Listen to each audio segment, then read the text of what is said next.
Hello बच्चों, welcome back to online classes of Aadi career point. तो student, अगर आप अपने बोर्ड एग्जाम में 90 प्लस स्कोर करना चाहते हैं ज्योग्राफी में, तो वेरी इंपॉर्टेंट क्या है इसके लिए आप जितने सब्जेक्टिव क्वेश्चंस प्रिपरेशन कर रहे हैं, शॉर्ट टाइप या फिर लॉन्ग आंसर टाइप क्वेश्चन, लेकिन इसके साथ साथ अब आपको किस पर फोकस करना है, आपको एमसीक्यू में भी फोकस करना है।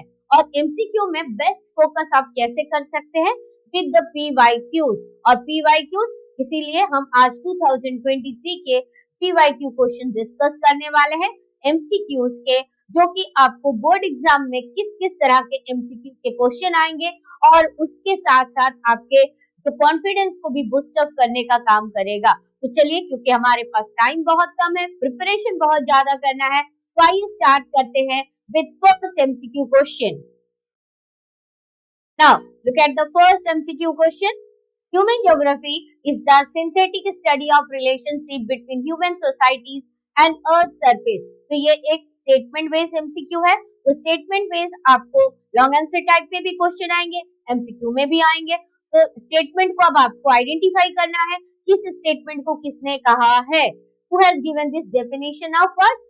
Definition of human geography। तो ऑप्शंस आपके पास क्या क्या है? Ellen C Semple, Ratzel, George B Cressey and Paul Vidal de la Blache. ये चार आपके पास में ज्योग्राफर्स है। इनमें से किस ज्योग्राफर ने ह्यूमन ज्योग्राफी का definition, that human geography is the synthetic study of what? Synthetic study of relationship between the human societies. Okay, between what? Human societies and earth surface. So who among the following geographer has given this definition? तो चलिए check करते हैं। तो student, मैं तो आपको answer बताती चली जाऊंगी, लेकिन आप भी अपना जो है आंसर साथ में देते चलिएगा, ताकि आप अपने आप को जज कर पाए कि आपने अब तक जितना प्रिपरेशन किया है, जितने आपने long answer type question study किए हैं, चैप्टर्स को पढ़ा है, तो आप अपना जो है करेक्ट वहां पर एनालिसिस कर पा रहे हैं कि नहीं। और अगर मान लीजिए कहीं कट होता है, तो डरने की जरूरत नहीं है, क्योंकि अभी भी हमारे पास टाइम है। हम अपनी गलती को अभी सुधारेंगे, तभी तो हमें बोर्ड में 90 प्लस स्कोर भी मिलेगा।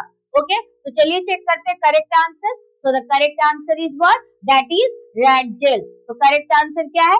Option B, Ratzel has given the this particular definition of human geography. तो इसमें आपको कीवर्ड को आइडेंटिफाई करना है रैडजेल के साथ में कि किस पर्टिकुलर कीवर्ड से रिलेटेड है। सिंथेटिक स्टडी ऑफ रिलेशनशिप, किसके बीच में? Between human society and earth surface. ठीक है, तो इसके अलावा बाकी स्कॉलर्स ने या बाकी ज्योग्राफर ने जो डेफिनेशन दिए हैं वो भी आप पढ़ के रखिएगा, क्योंकि हर बार ऐसा ही नहीं आएगा। तो ये आपको ट्रिक है कि आपको बाकी किस तरह के एमसीक्यू रेडी करने हैं अपने लिए। तो बस आपने ये देख लिया, तो अब आपको बाकी जो ज्योग्राफर्स है उन्होंने जो भी डेफिनेशन दिया है ह्यूमन ज्योग्राफी का, उसे आप पढ़ लीजिएगा। Okay, now the next question. Read the following approaches of what? Human geography and choose the correct option of the chronological order. तो ह्यूमन ज्योग्राफी से रिलेटेड अप्रोच है। तो स्टूडेंट, आपके बुक में जो वर्ल्ड वाला जो ज्योग्राफी का बुक है आपका, यानी कि बुक 1, वहां पर अप्रोचेस एक फर्स्ट चैप्टर में है which is related with human geography. तो इसके अलावा ह्यूमन डेवलपमेंट के कॉन्सेप्ट में भी अप्रोचेस है। तो आप ध्यान से पढ़िएगा कि यहाँ पर जो अप्रोचेस बोला है वो ह्यूमन ज्योग्राफी से रिलेटेड है, और ह्यूमन डेवलपमेंट वाले चैप्टर में जिन अप्रोचेस की बात की गई है, that approaches are related with human development. Okay, तो अब पहला क्या है? एक्सप्लोरेशन एंड डिस्क्रिप्शन, एक्सप्लोर करना और उसको डिस्क्राइब करना, spatial organization, areal differentiation, regional analysis. तो अब आपको इनमें से इन्हें क्या करना है?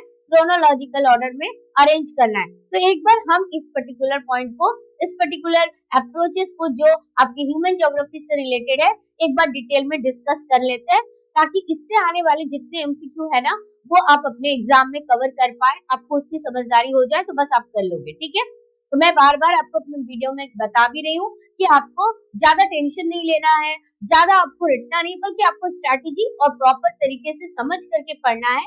तो समझ करके पढ़ोगे तो आप आसानी से काम करोगे। तो अर्ली कॉलोनियल पीरियड, तो ये हो गया आपकी different approaches, branches of human geography. तो यहाँ पर कौन सा पीरियड किससे रिलेटेड है?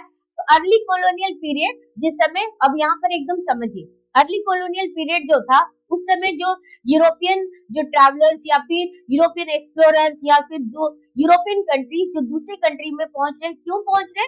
एक्सप्लोर करने के लिए, और उसके बाद उसका डिस्क्रिप्शन। हाँ, और एक बहुत इंपॉर्टेंट पॉइंट स्टूडेंट, इन अप्रोचेस से जो है आपको स्टेटमेंट बेस्ड क्वेश्चन भी आते हैं, क्योंकि ये जो चैप्टर है this is the first chapter, तो यहाँ से 3 मार्क्स के क्वेश्चन कवर होंगे। तो 3 मार्क्स के या एमसीक्यू कवर होंगे, या फिर आपके 3 मार्क्स के short answer type question. Okay, इसके अलावा 3 मार्क्स का आपका पैसेज बेस भी हो सकता है, यानी कि 3 मार्क्स के जितने भी क्वेश्चन आपके ज्योग्राफी के इस पर्टिकुलर आपके सैंपल क्वेश्चन पेपर में दिए गए हैं और आपका मार्किंग स्कीम दिया, वो आपका कवर होगा। ओके, तो अर्ली कॉलोनियल पीरियड ये आपका एक्सप्लोरेशन एंड डिस्क्रिप्शन से रिलेटेड है। Imperial and trade interest promoted and discovery and exploration of new area. इसमें हम क्या कर रहे हैं, जब कॉलोनियल पीरियड है हिस्टोरिकल पॉइंट में चले जाइए। वो क्यों आए थे, इंपीरियल और ट्रेड इंटरेस्ट को फुलफिल करने आए थे, और किस चीज के लिए आए थे, discovery and exploration of new areas. An encyclopedic description of the area form an important aspect of geographers account. तो ये जो है जितने भी आपके फीचर्स हैं उनको आप पढ़ के जरूर से जाइएगा। लैटर कॉलोनियल पीरियड, अब लैटर कॉलोनियल पीरियड में वो क्या कर रहे हैं, उसका उस पर्टिकुलर अप्रोच जो कि लैटर कॉलोनियल पीरियड से रिलेटेड है, रीजनल एनालिसिस कर रहे हैं। क्या कर रहे हैं, regional analysis. So elaborate description of all aspect of a region were undertaken, यानी कि जितने भी एरियाज है, जितने भी रीजन है, उसका इलैबोरेट डिस्कशन किया गया, डिस्क्रिप्शन दिया गया एंड आइडिया। अब आखिर इलैबोरेट डिस्क्रिप्शन क्यों कर रहे हैं, जैसे कि आप लॉन्ग आंसर टाइप क्वेश्चन, मैंने आपको क्यों कहा कि फोकस करने के लिए ज्यादा, क्योंकि अगर आप लॉन्ग आंसर करेंगे तो आप शॉर्ट सारे कर पाएंगे, एमसीक्यूज कर पाएंगे, लेकिन आप केवल शॉर्ट पढ़ के जाएंगे तो लॉन्ग आंसर कैसे कंप्लीट करोगे। तो ठीक इस तरह से जब लेटर कॉलोनियल पीरियड है, हम रीजनल एनालिसिस कर रहे हैं, तो रीजनल एनालिसिस के पीछे कोई ना कोई तो रीजन होगा, that is elaborate description of all aspect of region were taken. अब इसके पीछे आइडिया क्या है, that all the regions were part of a whole। अब यहाँ पर सारे रीजन को पार्ट ऑफ अ होल लिया गया, यानी earth as a whole. So understanding the parts in totality would lead to an understanding of the whole. अगर हम टोटली किसी चीज को समझेंगे तो हमको पूरा का पूरा वो चीज समझ में आ जाएगा। जैसे कि हम एक चैप्टर के समरी को पढ़ते हैं या एक चैप्टर को एज ए होल पढ़ते हैं, तब हमको, और लेकिन जब होल पढ़ने जाते हैं तो उसके डिफरेंट पार्ट्स को पढ़ते हैं और उससे कंबाइन करके हम होल करते हैं, राइट। तो यानी कि कंप्लीट करते हैं। तो लेटर कॉलोनियल पीरियड में कौन सा आपका अप्रोच है, regional approach. Early colonial period में आपको क्या है, एक्सप्लोरेशन एंड डिस्क्रिप्शन। अब इसके बाद आ जाते हैं लेटर कॉलोनियल पीरियड के बाद नेक्स्ट आता है आपका 1930s through the interwar period. अब ये इंटरवार पीरियड जिस समय आपका वर्ल्ड वार वगैरह हो रहा था वो पीरियड। अब यहाँ पर एरियल डिफरेंशिएशन, यानी कि हर एक एरिया का अपना यूनिकनेस होता है, कोई भी एरिया जो है पूरे वर्ल्ड में एक जैसा नहीं है, right? So the focus on identifying the uniqueness of any region and understanding how and why it was different from others। ठीक है, तो अलग अलग एरिया में डिफरेंसेस क्या है, कि जैसे इंडिया का नॉर्थ और साउथ में क्या क्या डिफरेंसेस है, and why north is unique and why south is unique, right. Next है late 1950s to late 1960s, यानी कि वर्ल्ड वार 2 भी कंप्लीट हो चुका है। अब लेट 1950s और 60s में अब यहाँ पर spatial organization marked by the use of computer. तो अब ये टाइम ऐसा है जब कंप्यूटर आ गया, सोफिस्टिकेटेड स्टैटिस्टिकल टूल्स आ रहे हैं। तो यहाँ से क्वेश्चन आपका बन सकता है, which particular period is associated with the use of computer and sophisticated statistical tools. Okay, अब यहाँ पर किसको अप्लाई किया जा रहा है, laws of physics were often applied to map and analyze what human phenomena. और इसके अलावा इस फेज को हम क्या कहते हैं, क्वांटिटेटिव रेवोल्यूशन कहते हैं। तो which phase is actually related with quantitative revolution, that is late 1950s to late 1960s, and broad approaches में special organization आता है। and इस particular period का main objective क्या है, identify mappable pattern for different human activities। okay, अब इसके बाद 1970s, अब यहाँ पर 3 different schools का emergence है, that is what emergence of humanistic, radical and behavioral school। अब यहाँ पर 3 different schools के emergence है। तो which period is associated with 3 different schools emergence, that is humanistic, radical and behavioral school। तो अब यहाँ पर इसके फीचर्स क्या है, discontentment with the quantitative revolution, कि हम केवल क्वांटिटीज लेकर आ रहे हैं, हम बहुत ज्यादा क्वांटिटी में काम कर रहे हैं, लेकिन क्वांटिटी से कुछ होता, क्वालिटी भी होनी चाहिए। हम हजारों मोबाइल फोन बना दे रहे हैं, लेकिन वो मोबाइल फोन जो है हमारा हमें केवल बात करने में हेल्प करता है, टेक्स्ट करने में हेल्प करता है, उसके अलावा कोई हेल्प नहीं कर रहा है। फिर उसका तो कोई मतलब नहीं है। हमने समय के साथ तो उसमें क्या किया, अपग्रेडेशन किया, यानी क्वांटिटी के साथ साथ क्वालिटी भी आपको मैच करना है, केवल क्वांटिटेटिव रेवोल्यूशन करने से नहीं होगा। तो the main objective was to identify mappable pattern for the different human activities, sorry यहाँ पर discontent with quantitative revolution and it dehumanized manner of doing geography led to the emergence of three new schools. The reason behind the emergence of three new schools, that is discontentment with the quantitative revolution, यानी कि ये केवल हम quantities को use कर रहे हैं, तो क्वांटिटेटिव रेवोल्यूशन से डिसकंटेनमेंट हो गया था यानी डिससेटिस्फेक्शन, एंड इट्स डीह्यूमनाइज्ड मैनर, खाली हमको काम करना है, खाली हमें प्रोडक्शन करते जाना है, एकदम हाई अमाउंट में केवल प्रोडक्शन करते जाना है, तो ये सही नहीं है, बल्कि हमको किस पर भी फोकस करना है, हमें इसके साथ में क्वालिटी पर भी फोकस करना है। और इसके वजह से तीन न्यू स्कूल का इमर्जेंस होता है 1970s के टाइम पे, ठीक है। सो ह्यूमन ज्योग्राफी जो है इस टाइम पीरियड में made more relevance to the socio political reality by emergence of these school of thought and consult, ठीक है, क्लियर हो गया। Next point 1990s postmodernism in geography. A postmodernism in geography is related with what? Grand generalization and the applicability of what? Universal theories. तो ये feature याद रखिएगा, which particular period is associated with grand generalization and the applicability of universal theories to explain the human condition. Okay, and important understanding जो है each local context in its own right was emphasized. Okay, तो अब यहाँ पर period के हिसाब से early colonial period कौन से approaches, exploration and description, late colonial period आपका regional analysis, 1930s to the interwar period areal differentiation, 1950s 1960s आपको क्या देखने के लिए मिल रहा है, spatial organization, 1970s emergence of three schools that is humanistic, radical and behavioural, 1990s में postmodernism in geography. Okay, तो अब आप यहाँ पर पॉइंट देखिए, एक्सप्लोरेशन एंड डिस्क्रिप्शन, तो डेफिनेटली ये आपका फर्स्ट होगा क्योंकि ये आपका सबसे पहले आता है जब हम एक्सप्लोर करने के लिए जा रहे हैं। उसके बाद में नेक्स्ट आपका कौन सा है कि एक्सप्लोर तो हो गया, एक्सप्लोर के बाद में आपका कौन सा आएगा, या स्पेशल ऑर्गेनाइजेशन आएगा, एरियल डिफरेंशिएशन आएगा, या फिर रीजनल एनालिसिस आएगा। तो रीजनल एनालिसिस का आपने कौन सा टाइम पीरियड देखा, लेटर कॉलोनियल पीरियड, तो लेटर कॉलोनियल पीरियड, तो दिस इज सेकेंड। तो अब आप देखिए 1 और 4 कहाँ पर है, आपके दो ऑप्शन है जहां पर 1 और 4 है। अब इसके बाद क्या हो गया, रीजनल एनालिसिस के बाद में नेक्स्ट आपने क्या देखा, एरियल डिफरेंशिएशन, ठीक है, तो एरियल डिफरेंशिएशन थर्ड वाला पॉइंट है, एंड फोर्थ आपका क्या होगा, दिस स्पेशल ऑर्गेनाइजेशन। तो option C is your correct answer. Okay, तो इसे जरा सा समझ के पढ़िए, आप इसे कर पाएंगे, लेकिन छोड़िएगा नहीं। Now which one of the following is the subfield of social geography, तो इसका मतलब ये तीन के तीन क्वेश्चन यहाँ पर आपको एक साथ मिल रहे हैं। तो ये जो है ये एक पर्टिकुलर सेट में आया है आपका 2023 का, तो यानी आपकी ह्यूमन ज्योग्राफी से all 3 questions of MCQ covered हो रहे हैं, ठीक है। Now which one of the following is the subfield of social geography, behavioural geography है क्या इसका ऑप्शन में, geography of resource, electoral geography, geography of tourism. अब भाई अब बताइए सबफील्ड ऑफ सोशल ज्योग्राफी, तो सोशल ज्योग्राफी किससे रिलेटेड है, क्या इलेक्टोरल ज्योग्राफी से रिलेटेड है, या ऑप्शन ए बिहेवियरल ज्योग्राफी से रिलेटेड है, ज्योग्राफी ऑफ रिसोर्स या ज्योग्राफी ऑफ टूरिज्म। तो अब सोशल एक्टिविटीज को आपको आइडेंटिफाई करके आंसर देना पड़ेगा। Okay, so what is the correct answer, correct answer is behavioural geography, क्योंकि बिहेवियर किससे रिलेटेड है, सोशल से रिलेटेड है, हमारा बिहेवियर कैसे, हम डायनेमिक है, एंगर है, क्या है, ये सारा कुछ।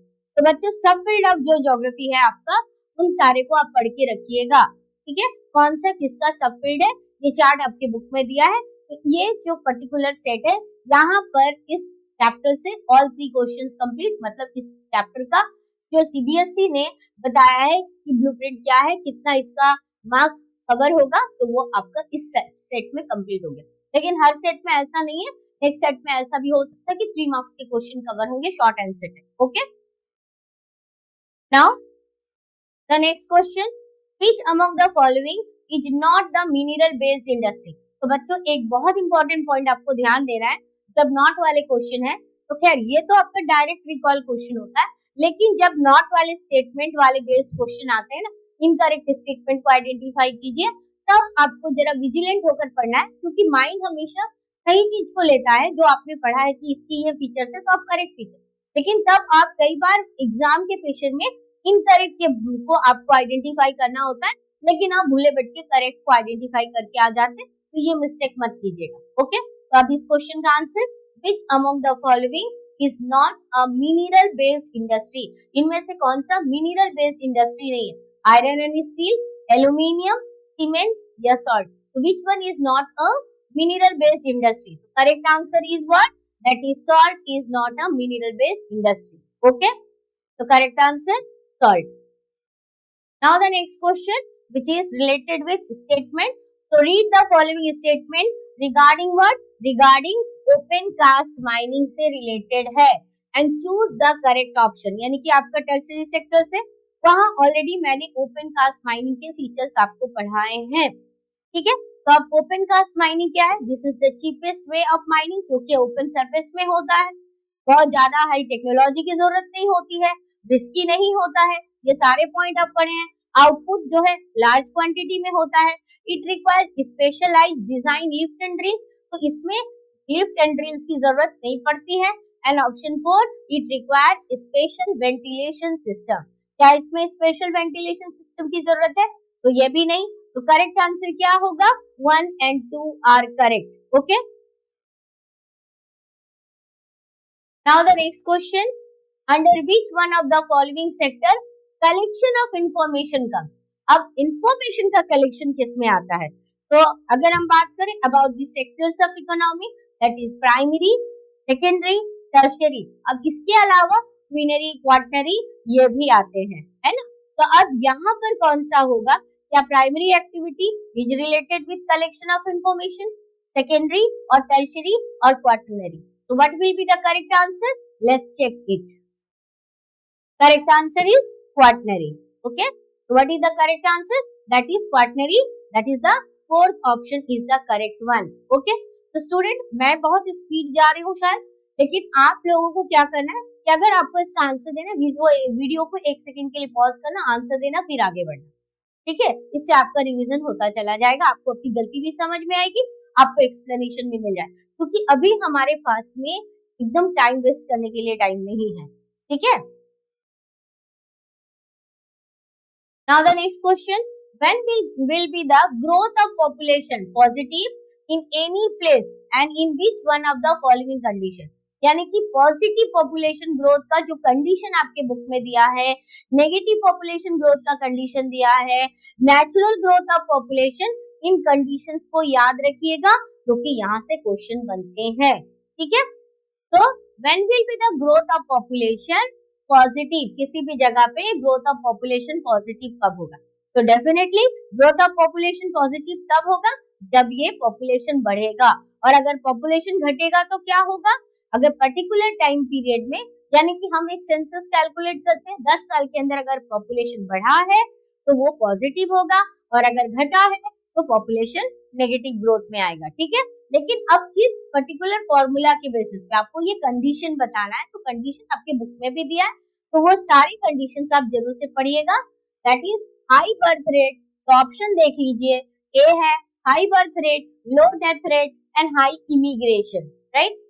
बी बोल रहा है high birth rate, high death rate and low immigration. C कहता है low birth rate, high death rate and low immigration, and option D में low birth rate, low death rate and low immigration. तो सबसे पहले आप बताइए, क्या लो birth rate होगा, लो डेथ रेट होगा और लो इमिग्रेशन होगा तो क्या पॉपुलेशन पॉजिटिव होगा? नहीं होगा। लो birth rate, high death rate, अब जन्म कम ले रहे, मर रहे ज्यादा, तो भी नहीं होगा। High birth rate, high death rate and low immigration नहीं है, तो ऑप्शन नेक्स्ट क्या हो सकता है? तो चलिए चेक करते हैं correct answer, that is option A, high birth rate होना चाहिए किसी भी जगह के पॉपुलेशन का पॉजिटिव होने के लिए। लो डेथ रेट होना चाहिए, यानी कि जन्म दर जिसको हम CBR कहते हैं, CBR ज्यादा होना चाहिए, और आपका क्रूड डेथ रेट जो है ये कैसा होना चाहिए? ये लेस होना चाहिए, लेकिन हाई इमिग्रेशन होना चाहिए। इमिग्रेशन तो याद रखिएगा, इमिग्रेशन एंड इमिग्रेशन, तो जब इमिग्रेशन होता है इसमें डबल एम लगते, इसका मतलब the number of population increasing due to migration. Okay, now study the following two statement and choose the correct option. Statement 1, in the last stage of demographic transition theory. Demographic transition theory के last stage में both fertility and mortality decline considerably. तो demographic transition theory के last page में क्या बोला गया है, क्या फर्टिलिटी और मोर्टेलिटी दोनों डिक्लाइन कर रहे हैं, क्या यह स्टेटमेंट करेक्ट है या नहीं है। ठीक है, और स्टेटमेंट 2 बोल रहा है resultant population is either stable और ग्रो स्लोली, यानी कि इसके वजह से जो पॉपुलेशन होगा या तो वो स्टेबल होगा या तो वो धीरे धीरे बढ़ेगा। तो क्या दोनों स्टेटमेंट करेक्ट है? Only statement 1 is correct, only 2 और स्टेटमेंट 1 और 2 are correct, statement 2 is not correct result of statement 1 और statement 1 and 2 are correct and statement 2 is the correct result of statement 1। तो सोचिए और उसके बाद इसका आंसर दीजिए and then check the correct answer. अब हम चलते हैं करेक्ट आंसर की तरफ में। That what is the correct answer? Obviously option D is the correct option, right. ये क्या कहता है? स्टेटमेंट 1 एंड 2 आर करेक्ट, तो definitely both the statement are correct and statement 2 is the correct result of statement. Okay, now the next question। तो हमने already image based question में transport वाले कई सारी इमेजेस को कंप्लीट किया है, तो यहाँ पर अब आप ऑप्शन देखकर ही बोलेंगे it is related with that. तो which one of the following railways is the longest in the world? Option A trans Siberian railway, option B trans Canadian railway, option C Australian trans continental railway and option D the orient express railway. So which one is the longest in the world? तो correct answer क्या है? चलिए दीजिए आप अपने copy में, आप अपने कॉपी में लिख कर रखिए और या तो फिर आप चैट बॉक्स में भी दे सकते हैं, हमारे कमेंट सेक्शन में दे सकते हैं। तो चलिए चेक करते हैं correct answer. That is Trans Siberian railway, जो वर्ल्ड की लॉन्गेस्ट रेलवे लाइन है और ये कहां पर है? रशिया में है। Okay, next question, again statement based question. Study the given statement 1 and 2। तो 1 एंड 2 जो स्टेटमेंट दिया है ये आप पढ़ना है and choose the correct option. अब इसमें आपको करेक्ट ऑप्शन चूज करना है। स्टेटमेंट 1 क्या कहता है, चलिए पढ़ते हैं। तो a society which fails to acknowledge and take effective measure to remove such discrimination can not be treated as a civilised one. यानी एक ऐसी सिविल सोसाइटी जो किसमें फेल हो रही है? Acknowledge and take effective measure to remove discrimination. तो it is about discrimination.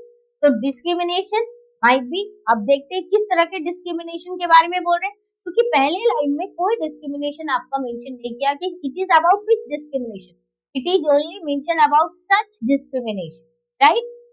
अब स्टेटमेंट 2 क्या कहता है? Duly acknowledge the adverse impact of this discrimination, launch a campaign called Beti Bachao Beti Padhao in India।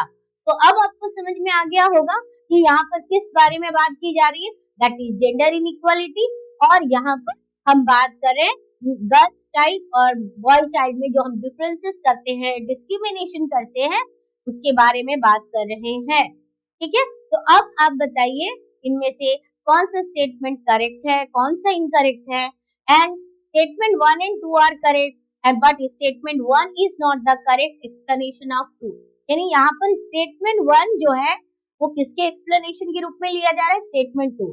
और statement 1 and 2 are correct and statement 1 is the correct explanation. याद रखिए, state 1 जो लिखा, स्टेटमेंट 1 जो लिखा है उसका करेक्ट एक्सप्लेनेशन आपको कहाँ पर मिल रहा है? स्टेटमेंट 2 में। तो चलिए चेक करते हैं what is the correct answer.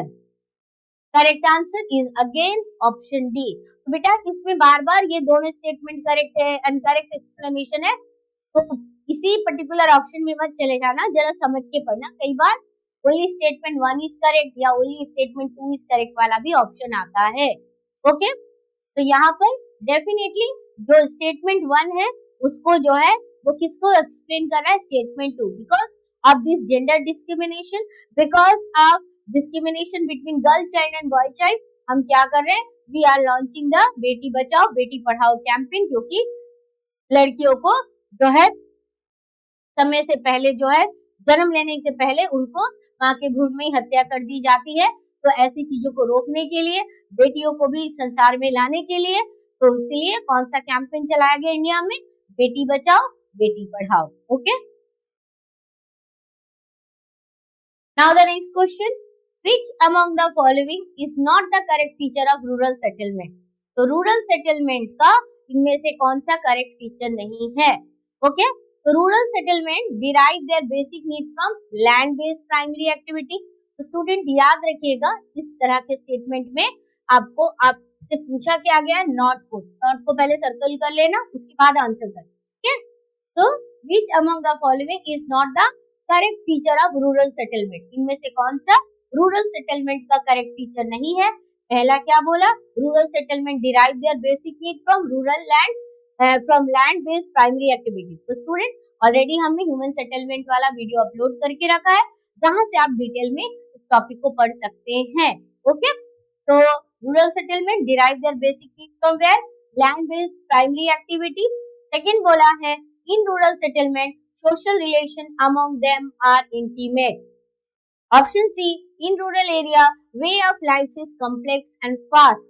Option D, the sparsely located small settlement. तो अब इनमें से कौन सा आपको करेक्ट लग रहा है? क्या rural activity, rural settlement secondary activity में बेस्ड होती है? नहीं, ये तो प्राइमरी एक्टिविटी में करेक्ट है। रूरल सेटलमेंट में social relation among them are intimate, correct है। स्पर्सली लोकेटेड स्मॉल सेटलमेंट होता है, लेकिन रूरल सेटलमेंट में लाइफ कॉम्प्लेक्स और फास्ट नहीं होता। ये कहाँ पर होता है? ये अर्बन सेटलमेंट में। तो यहाँ से आपको 3 फीचर्स ऑफ रूरल सेटलमेंट में मिल गया, यानी इस तरह के आंसर से 2 काम हो गया। एक आपको जो नहीं है वो तो पता चला, साथ ही साथ जो इम्पोर्टेंट फीचर्स है रूरल सेटलमेंट के कीवर्ड्स भी आपको मिल गए। तो यहाँ से दोबारा आपका क्या रिविजन हो रहा है? रूरल सेटलमेंट के keywords. Okay, now the next question, choose the correct pair of the following types of town. तो टाउन्स को कितने तरह से हम डिवाइड करते हैं? तो अगर हम टाउन्स के बारे में बात करें तो रूरल सेटलमेंट जो आपका ह्यूमन सेटलमेंट टॉपिक है, वहां आपके इवोल्यूशन ऑफ टाउन्स के बेसिस पर उसका क्लासिफिकेशन क्या है? That is ancient town, medieval town और मॉडर्न टाउन। इसके अलावा towns are also classified on the basis of what? On the basis of function. तो अब यहाँ देखते हैं किस बेसिस पे टाउन का क्लासिफिकेशन दिया है। तो industrial, mining, garrison, administrative, these are what type of towns? These types of towns, यानी कि ये जो towns है, these are classified on the basis of what? On the basis of the functions. Okay, now you have to match the following.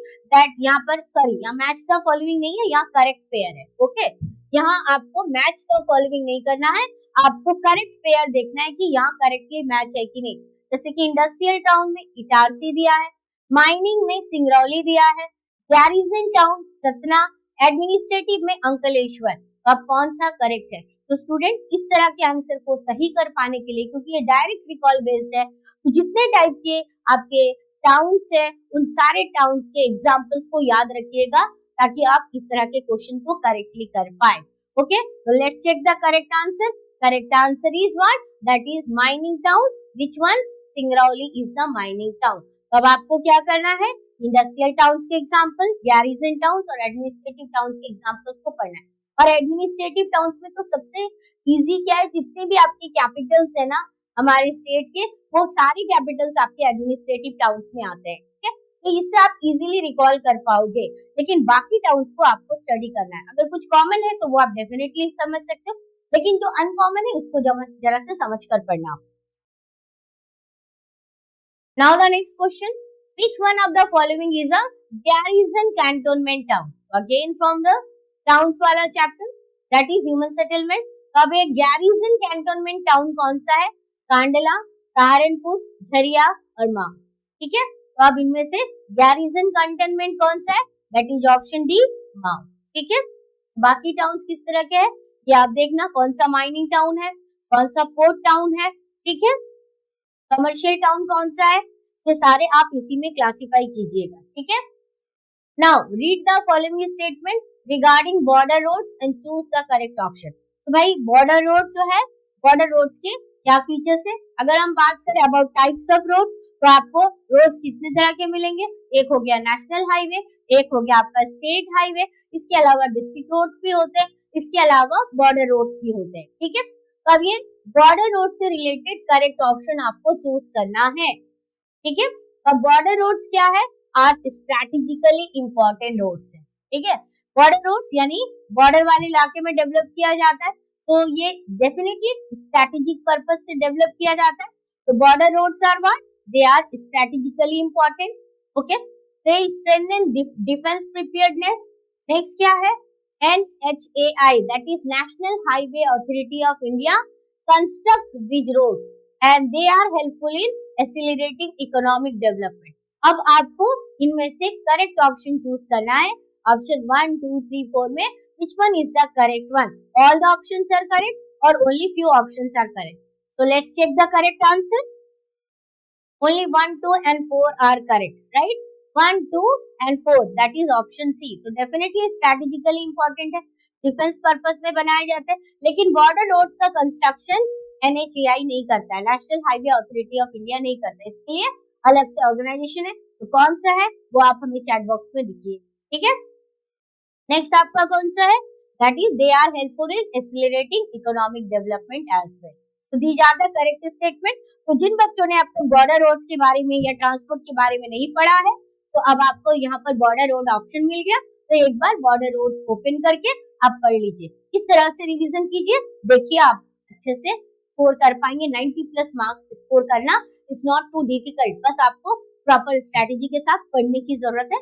और घबराइए मत, इस समय स्ट्रेस जायज है, होता है, लेकिन ये स्ट्रेस गुड होती है, क्योंकि पढ़ने के टाइम पे स्ट्रेस नहीं होगा तो फिर आप टेंशन नहीं लेंगे और पढ़ेंगे नहीं, है ना, आप कैजुअल हो जाएंगे। तो अभी जरूरत है, पढ़िए लेकिन डरिए मत, okay. Now the next question. अब बच्चों आपको पता है कि इस एमसीक्यू बेस्ड में आपका केस बेस्ड भी आता है, ओके।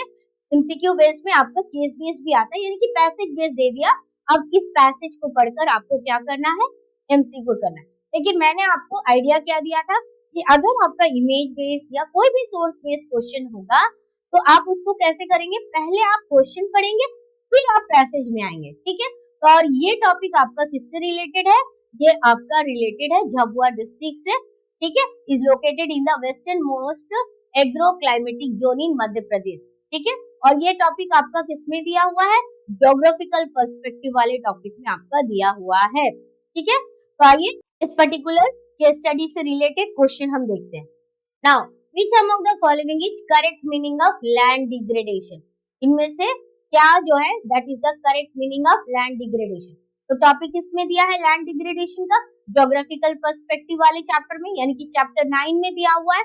तो अब इनमें से लैंड डिग्रेडेशन का करेक्ट मीनिंग क्या है, यानी कि व्हाट इज लैंड डिग्रेडेशन, ठीक है। तो पैसेज में वहां पर दिया हुआ है, चैप्टर में आपका दिया हुआ है व्हाट इज लैंड डिग्रेडेशन, लेकिन यहाँ पर पैसेज आपको दिया है, तो अब आपको आइडेंटिफाई करना पड़ेगा क्या सच में ये लैंड डिग्रेडेशन क्या है, यहाँ पर दिया हुआ है, ठीक है। तो चलिए पहले हम ऑप्शंस देखते हैं। Water logging in degraded land, declining productivity of the land, increasing of degraded forest, increasing of agricultural land. तो लैंड डिग्रेडेशन कब होता है, लैंड डिग्रेडेशन तब होता है जब वाटर लॉगिंग होती है ना। तो ये water logging is the reason behind land degradation. लेकिन लैंड डिग्रेडेशन क्या है, लैंड डिग्रेडेशन मतलब लैंड की क्वालिटी का रिड्यूस होना, जितना ये प्रोडक्शन कर रही थी उससे ये कम प्रोड्यूस कर रहा है, यानी कि लैंड की फर्टिलिटी डिक्लाइन करना, प्रोडक्शन कैपेसिटी का डिक्लाइन करना, ठीक है। तो अब इसका करेक्ट आंसर क्या होगा, क्या ये आपके ऑप्शन इस पैसेज में दिया है। तो बच्चों कई बार पैसेज केवल आपको इस पर्टिकुलर क्वेश्चन को करने के लिए जस्ट एक हिंट होता है, लेकिन आंसर आपके बुक से ही होता है। तो अब यहाँ केस स्टडी है Jhabua district located in the western most agro climatic zone in Madhya Pradesh and it is in fact one of 5 most backward district of the country. ये भारत के 5 मोस्ट बैकवर्ड डिस्ट्रिक्ट में से है। और यहाँ पर कौन सा ट्राइबल पॉपुलेशन बहुत ज्यादा है, हिल्स का, and the people suffer here for what, due to poverty which has been accentuated by the high rate of resource degradation। तो रिसोर्स का डिग्रेडेशन हो रहा है, और वहां पर किसके बारे में हमें पढ़ना है, लैंड डिग्रेडेशन, ठीक है। तो यहाँ ये जो पर्टिकुलर आपका झाबुआ डिस्ट्रिक्ट है, वहां सबसे बड़ा प्रॉब्लम क्या है, वहां लोग जो है पॉवर्टी से सफर कर रहे हैं। क्यों पॉवर्टी से सफर कर रहे हैं? Due to high rate of what? Resource degradation. अब ये रिसोर्सेस, कौन से रिसोर्स का डिग्रेडेशन हो रहा है? फॉरेस्ट का भी एंड लैंड का भी, ठीक है, फॉरेस्ट रिसोर्सेस और land resource. So the water state management program funded by both the ministries of rural development and agriculture, government of India, have been successfully implemented in Jhabua district. So water state management program funded by what? Funded by both the ministries of what? Rural development and agricultural ministries of what? Government of India. जिसने successfully यहाँ पर water management programme को implement किया है, which has gone a long way in preventing land degradation and improving soil quality. तो watershed program जो है, watershed management program acknowledge the linkage between what? Land, water and vegetation and attempt to improve what? Livelihood of people through natural resources. यानी यहाँ से आपको क्या बोला गया है? Benefits of water management program, watershed management program, ठीक है। So in the past 5 years, the program funded by Ministry of Rural Development alone, implemented by Rajiv Gandhi Mission for Watershed Management and has treated 20% of total area under Jhabua district. लेकिन क्या कहीं पर भी आपको बताया है what is land degradation? So this means that this particular question is from your textbook, right? And this particular passage is only the what? Only just the hint. तो आपका बताना है आपको that what is the correct meaning of land degradation. Land degradation का correct meaning क्या है? Water logging in degraded land. ये तो बता रहे कि water logging हो रहा है degraded land में. That is not declining productivity of land, increasing of degraded forest and increasing of agricultural land. So the correct answer is declining productivity of the land. Okay. Next question. Which one of the following is the main cause of land degradation? तो अब इनमें से आपको बताना है इनमें से किस चीज की वजह से land degradation होता है। So one cause behind land degradation, that is soil erosion, right? Low productivity is the reason, is the consequence of what? Low productivity कब होती है? जब land degrade हो जाता है, ठीक है। So it is the consequence of land degradation या फिर outcome of land degradation. High productivity कब होगी? जब लैंड की क्वालिटी अच्छी होगी। और इंक्रीजिंग वेस्टलैंड ये कब होगा? जब आपका जो एरिया जो है कल्टीवेबल लैंड नहीं होगा तब जाकर। So what is the main cause of land degradation? So correct answer is soil erosion. Next question, which statement is not correct regarding Jhabua? अभी हमने झाबुआ से रिलेटेड सारे पॉइंट पढ़ा। अब ये जो है झाबुआ से रिलेटेड कौन सा स्टेटमेंट नॉट करेक्ट है, राइट? तो सबसे पहली बात, Jhabua is a tribal concentrated district. तो हमने ये भी देखा कि मोस्टली पॉपुलेशन ट्राइबल है। Poverty has increase in the people due to what? Land degradation. तो पॉवर्टी क्या ओनली लैंड डिग्रेडेशन की वजह से डिक्रीज हुई है, सॉरी इंक्रीज हुई है? नहीं, लेकिन land degradation is one of the reason. State government has provided money to implement watershed management programme. क्या स्टेट गवर्नमेंट ने वाटरशेड मैनेजमेंट प्रोग्राम को इम्प्लीमेंट करने के लिए मनी प्रोवाइड किया? Watershed management programme had outstanding contribution in land treatment. तो what is not correct? अभी हमने स्टेटमेंट पढ़ा था कौन से गवर्नमेंट ने इम्प्लीमेंट किया, वहां पर जो गरीबी हो रही है, पॉवर्टी हो रही है, उसके पीछे क्या रीजन है, किसका पॉपुलेशन ज्यादा है। तो let's check the correct answer कि नॉट करेक्ट क्या है, दैट इज स्टेट गवर्नमेंट, क्योंकि यहाँ पर बोथ द मिनिस्ट्रीज लिखा था, स्टेट गवर्नमेंट के बारे में कहीं भी आपको मेंशन नहीं किया गया है। तो यहाँ क्या बोला गया है? Which ministries are responsible? तो अगर हम मिनिस्ट्री के बारे में बात करें, that is both the ministries of rural development and agriculture of government, okay, rural development ministry and agriculture, as and government of India जो है इन्होंने क्या इम्प्लीमेंट किया है? Funded by both the ministry of rural development and agriculture, government of India, okay, they have actually taken the initiative to implement this program, okay, not the state government. Clear? Now the next question, which one of the following feature is not correct about cottage industry? इनमें से कौन सा feature जो है cottage industry से related नहीं है? तो cottage industry, it is large manufacturing unit. Next, raw material is imported from outside market. Foods produced by them have low commercial significance. Next क्या बोला है? Finish products are sold in the open market. तो which one of the following जो है feature is correct about what? Cottage industry से related correct है। तो it is the part of secondary activity. So let's check the correct answer. Correct answer, goods produced by them have low commercial significance. Okay? So what is the correct answer? कि इससे related जो goods produce होते हैं उसका less commercial significance होता है। ठीक है? It is not large manufacturing unit, ये आपका क्या है? Small manufacturing unit है। Raw material is imported, माने बाहर से मंगाया जाता है outside the market, नहीं, local होता है। ठीक है? Finished products are sold in the open market. Clear? Now the next question. Which one of the following features is correct about large scale industry? इनमें से कौन सा फीचर जो है large scale industry से related है and that is a correct one. तो कौन सा correct है? Statement read कीजिए. Raw material is procured locally. तो large scale industries के raw material क्या locally आते हैं? Large number of unskilled workers work in them, क्या unskilled worker large skill industry में काम करते हैं? They do not require advance technology. आपका लार्ज स्किल इंडस्ट्री में क्या आपको एडवांस टेक्नोलॉजी की जरूरत नहीं है?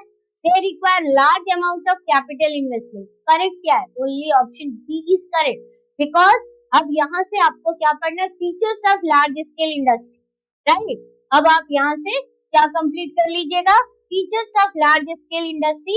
तो सबसे पहली बात, raw materials is not procured locally, ये बाहर से मंगाया जाता है ना? तो आपके दूर की केवल आसपास। अब सोचिए लार्ज स्केल इंडस्ट्री, उसके रॉ मटेरियल्स लोकली कैसे होंगे? एडवांस टेक्नोलॉजी पर काम करता है, स्किल्ड इसके वर्कर्स होते हैं। ठीक है, तो large number of unskilled workers नहीं होगा, स्किल्ड वर्कर्स होगा।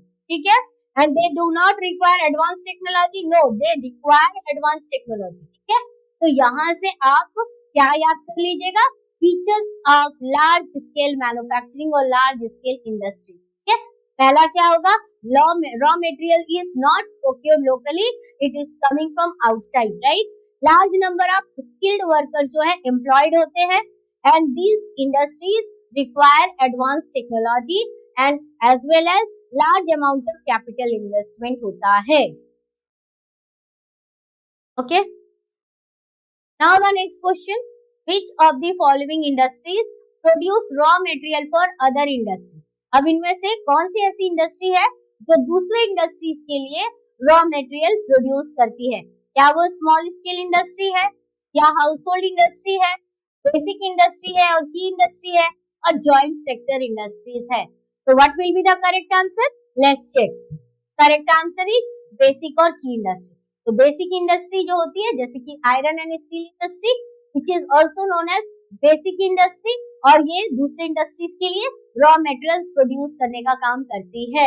ओके, क्योंकि आयरन का यूज एक ही पर्टिकुलर किसी सेक्टर पे नहीं होता स्टील के लिए, बल्कि इसे कई सारे फील्ड पे, इवन आपके मोबाइल से, आपके कैमराज में, आपके पेन में, सब में आप अधिकतर चीजों में आयरन का यूज देखते हैं। ठीक है, now next question, Which of the following is a tertiary activity? इनमें से कौन सा जो है आपका टर्शरी एक्टिविटी है? Tertiary activity that is related with service sector. तो is it gathering, hunting, nomadic herding and trading? मेरे ख्याल से तो ये एकदम सिंपल सा आंसर होगा, सभी बच्चे करेक्ट करेंगे। That is what? ट्रेडिंग।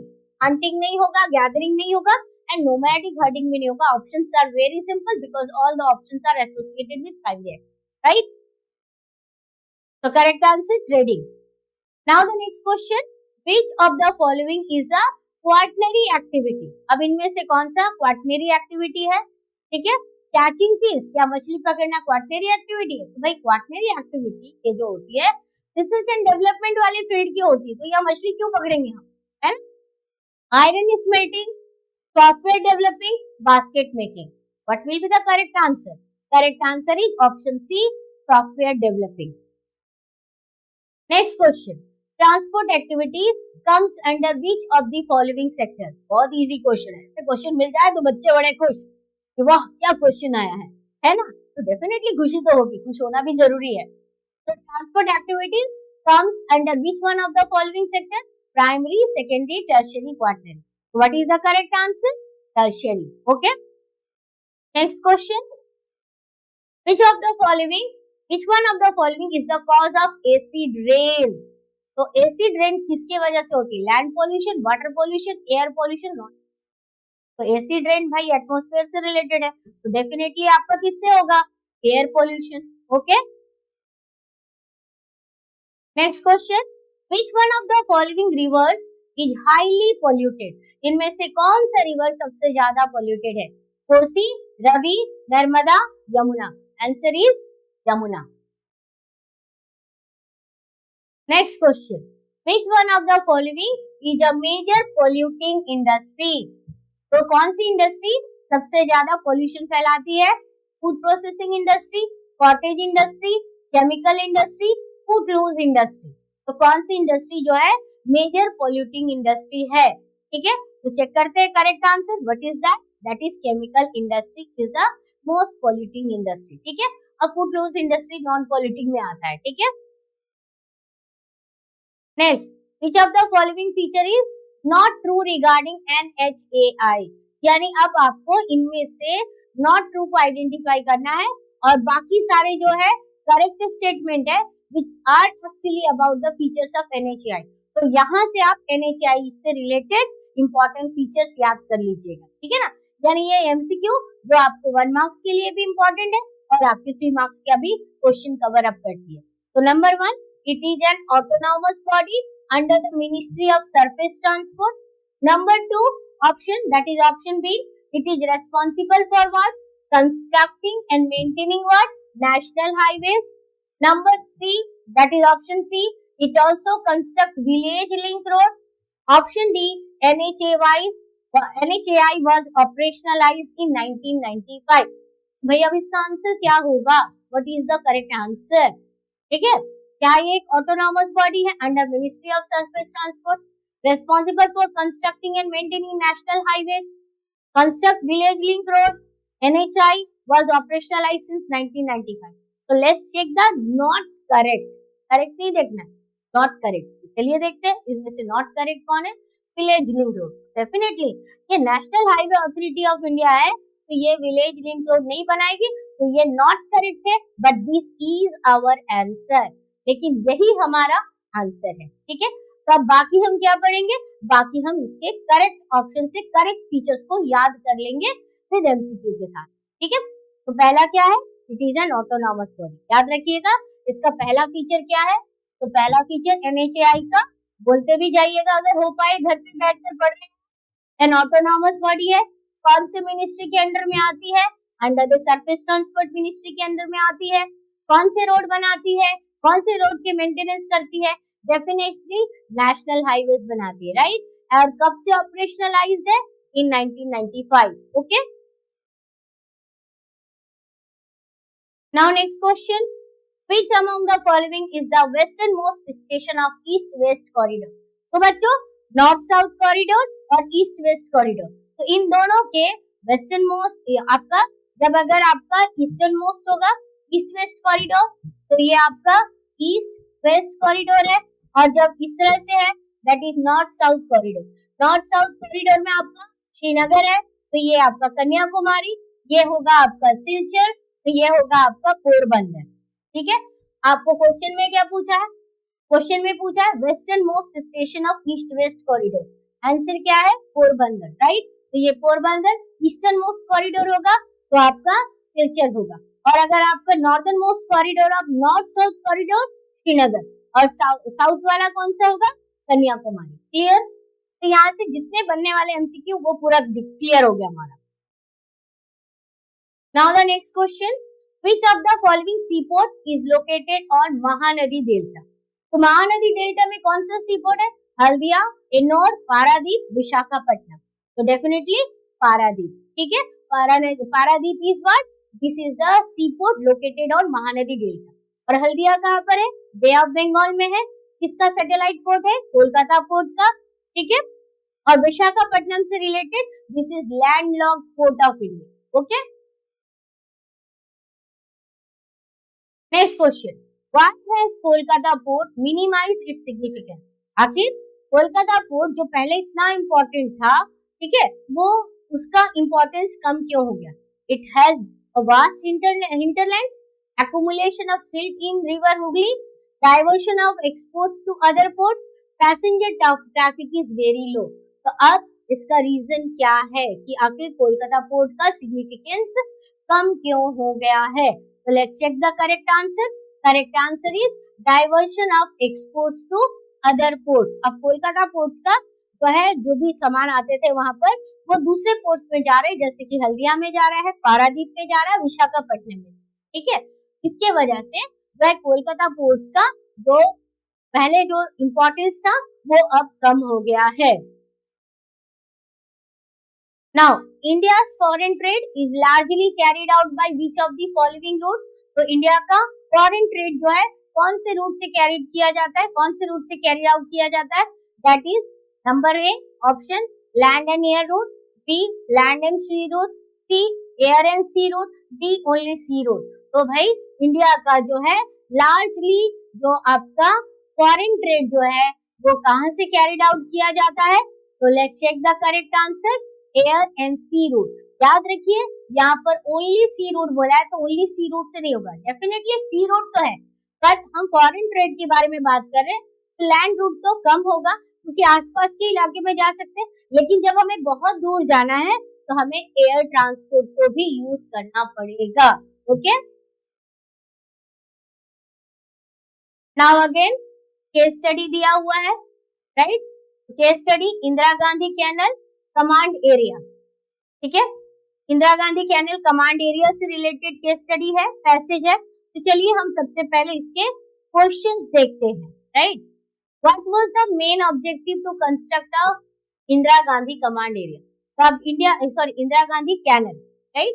तो इंदिरा गांधी जो कैनल है इसे बनाने के पीछे ऑब्जेक्टिव क्या है?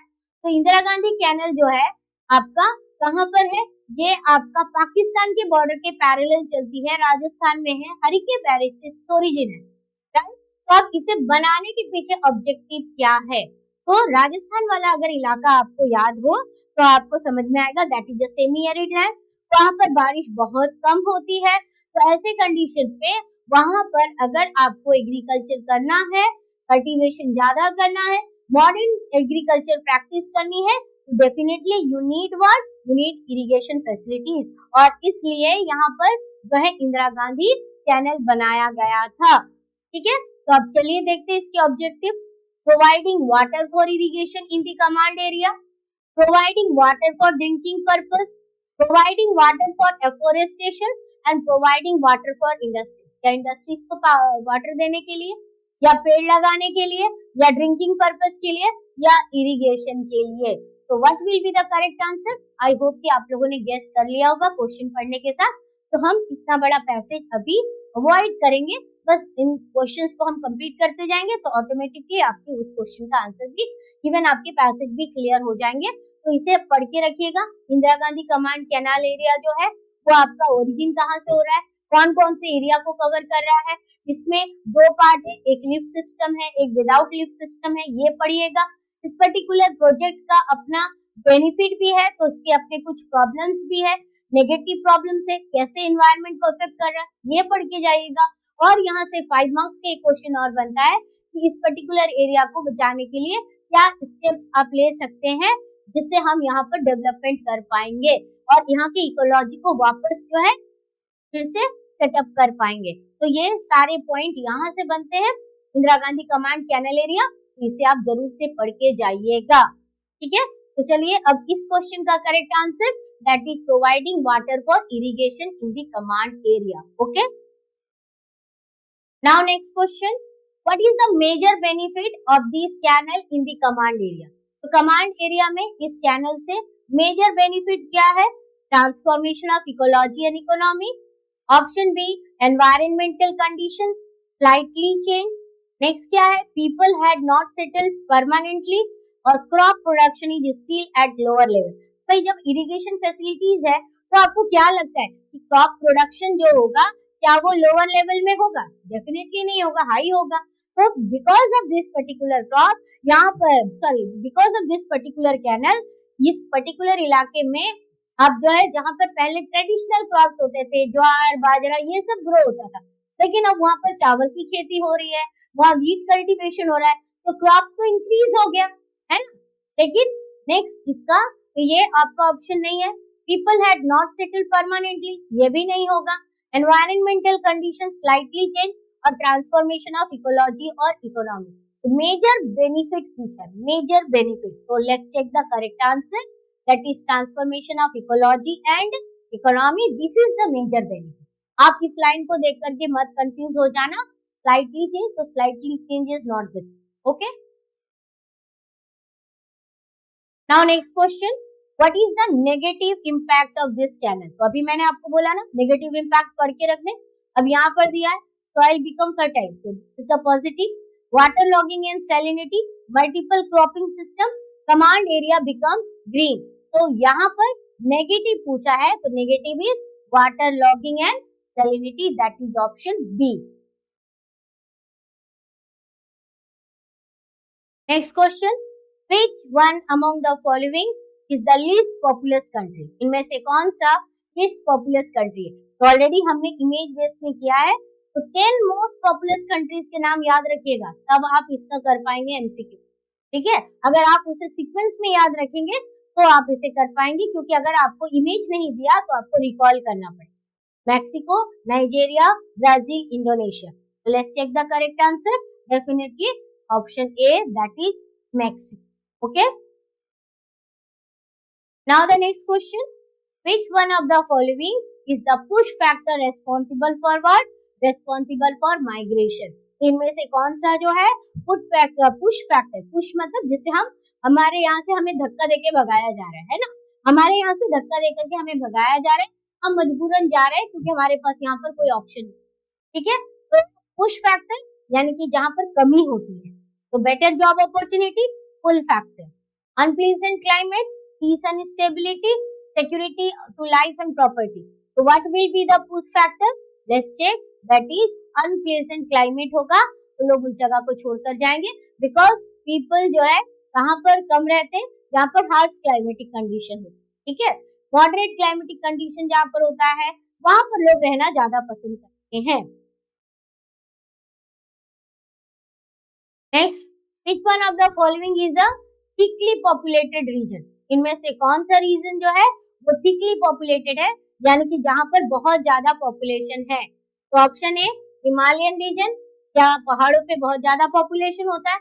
Option B Osaka Kobe region of Japan, option C Siberian range of Russia, and option D central Chile. तो बच्चों इसका आंसर क्या होगा, correct answer is option B Osaka Kobe region of Japan, it is an industrial belt और यहाँ पर आपका population ज्यादा है। Next question, which one of the following features is correct regarding the gathering and hunting activity, तो अब आपको पहचानना है features of gathering and hunting activity, तो कौन सा करेक्ट फीचर है, practice in moderate climate reason, involve primary societies, depends on heavy capital investment, depends upon modern technology. भाई हंटिंग एंड गैदरिंग में कभी तो मॉडर्न टेक्नोलॉजी नहीं होगा, लो लेवल टेक्नोलॉजी है, हेवी कैपिटल इन्वेस्टमेंट भी नहीं है, मॉडरेट क्लाइमेट में नहीं होता है, ये हार्श क्लाइमेट में होता है, राइट। तो करेक्ट आंसर आपको पहचानने के लिए बोला involve primitive, okay. Now the next question, that is match column 1 with column 2 and choose the correct option. अब फिर से आपका on the basis of function के बेसिस पर सिटीज का क्लासिफिकेशन है और एग्जांपल्स है, ठीक है। तो ट्रांसपोर्ट सिटी कौन सा होगा, माइनिंग टाउन कौन सा है, गैरिजन टाउन कौन सा है, एडमिनिस्ट्रेटिव टाउन कौन सा है, ठीक है। तो अगर हम बात करें गैरिजन टाउन की, तो गैरिजन टाउन आपका कौन सा होगा, अंबाला होगा क्या। ट्रांसपोर्ट सिटी कौन सा होगा, माइनिंग टाउन कौन सा है, Singrauli is the mining town. Administrative town that is the capital Jaipur, तो ट्रांसपोर्ट सिटी कौन सा होगा, इटारसी। तो let's check the correct answer, correct answer is what, that is option C, option C is the correct answer, transport city Itarsi, mining town आपका कौन सा होगा, Singrauli, garrison town Ambala, administrative town Jaipur. इस तरह से एमसीक्यू करेंगे तो इजीली आपका आंसर कंप्लीट हो जाएगा, आपका रिवीजन भी कंप्लीट हो जाएगा, ठीक है। Now the next question, read the following features of cottage manufacturing and choose the correct option. ठीक है, तो read the following features of what, cottage manufacturing and choose the correct option, यानी कि आपको किसके फीचर्स याद रखने हैं, कॉटेज मैन्युफैक्चरिंग इंडस्ट्रीज के फीचर्स आपको याद रखने हैं। तो place of manufacturing outside the home, क्या ये place of manufacturing outside the home है? Option to, it is sorry option two नहीं है, स्टेटमेंट है, क्योंकि ऑप्शन आपके नीचे अलग से दिए हुए। ठीक है, तो place of manufacturing outside the home, it is the smallest unit of manufacturing. Option three, use local raw material, and option four, simple tools are use. तो क्या यूज होता है और क्या है? तो cottage industry, place of manufacturing outside home, क्या ये करेक्ट स्टेटमेंट है? Smallest unit of manufacturing, local raw material को यूज करता है क्या? सिंपल टूल्स को यूज करता है क्या? तो अभी कुछ देर पहले हमने एक ऐसा ही एमसीक्यू किया था which was related with cottage industry. तो देखो किस तरह से एमसीक्यू करने से सेम टॉपिक आपके बार बार रिवाइज हो रहे हैं, और साथ में एनसीईआरटी टेक्स्ट बुक लेकर बैठना बच्चों, बस इसको रीड कर लेना और सुनकर समझकर पढ़ना हो जाएगा। ठीक है, तो let's check the correct answer क्या है, ऑप्शन बी। तो option B that is only 2, 3 and 4, तो डेफिनेटली ऑप्शन 1 नहीं होगा, because place of manufacturing not outside the home. ठीक है, लेकिन स्मॉलेस्ट यूनिट ऑफ मैन्युफैक्चरिंग है, लोकल रॉ मटेरियल्स को यूज करती है, सिंपल टूल्स लगते हैं। ठीक है, now the next question, which one of the following features is correct regarding nomadic herding? इनमें से कौन सा फीचर जो है करेक्ट है रिगार्डिंग व्हाट, नोमैडिक हर्डिंग, यानी कि फीचर्स ऑफ नोमैडिक हर्डिंग। आपको अब ये पर्टिकुलर जैसे ये टॉपिक आया आपको क्या रिवाइज करना है, नोमैडिक हर्डिंग रिवाइज करना है।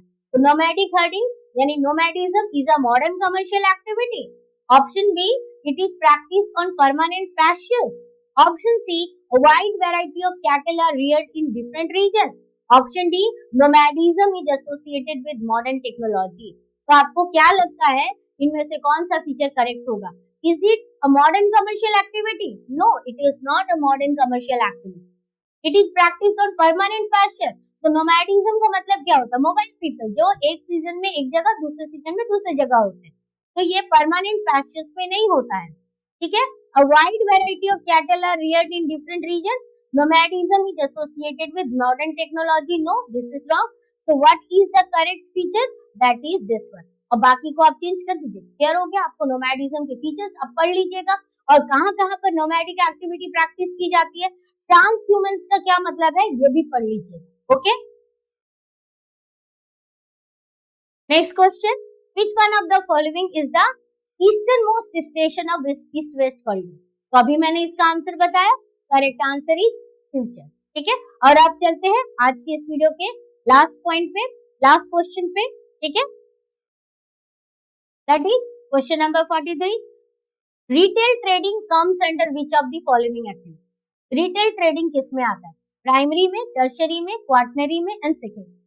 ठीक है, so let's check the correct answer. Already मैंने बताया है कि जो आपका प्राइमरी है direct extracting from the nature, basic आपका एग्रीकल्चर होगा, डेयरी फार्मिंग होगा, ये सब। टर्शरी सर्विस सेक्टर से है, क्वार्टनरी रिसर्च एंड डेवलपमेंट से, एंड सेकेंडरी मैन्युफैक्चरिंग। अब आप सोचकर बताइए what will be the correct answer.